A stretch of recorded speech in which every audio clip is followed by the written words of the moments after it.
Coach, you on the press conference over there, your opening statement was about how young your team was. Is there something besides the youth? I know you're excited about the class you got coming in, but that you look at this year's team and say, man, we are so much better at this one area than, say, last year's team. I think we're more athletic, we're bigger, longer with the length of the wingspan. We're more experienced at the guard spot. We have 3 senior guards, and our upperclassmen have been there. They know how to win big games. They've played in big arenas and under pressure. So even though we have the 6 or 7 freshmen with the 2 redshirt and 5 true freshmen, we have enough experience with those 6 other young men to be the reason why the freshmen develop and help them along the way. So we feel we have a good mix, but we are definitely bigger, longer, more athletic, and hopefully can shoot the ball at the same level we did last year. And you were in Los Angeles. I live in LA, so I know you were out in LA with USC in the final year of the Pac-12. You came into the ACC. How has this been the biggest travel difficulty job that you've had, being that you're in Texas, traveling to most teams in the Atlantic coast, but also some back in California?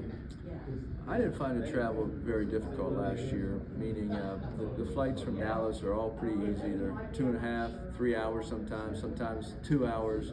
So they're a little longer than some of the Pac-12 flights we took.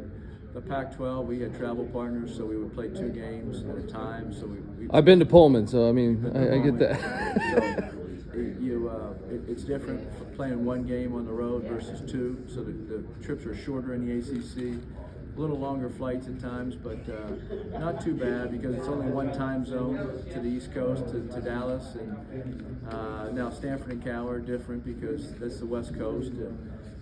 When I was at USC and USC made the change to go to the Big Ten, that was something we were not looking forward to because of the 2 and 3 hour time differences, the 5 and 6 hour flights. I think that's really hard to spend 5 or 6 days in the Midwest or the East Coast in the cold weather and have to fly back. I mean, 3 time zones. So I find it's much easier here at SMU to navigate the travel in the ACC than the West Coast schools like the Washington, Oregon, the USC, UCLA, to Stanford, Cal. That's very challenging for a student athlete, especially. And I just one more. I just wanted to ask on. You were coach at a mid-major. We got the I feel like you've probably been asked this a million times, but NCAA tournament going to potentially 76 teams.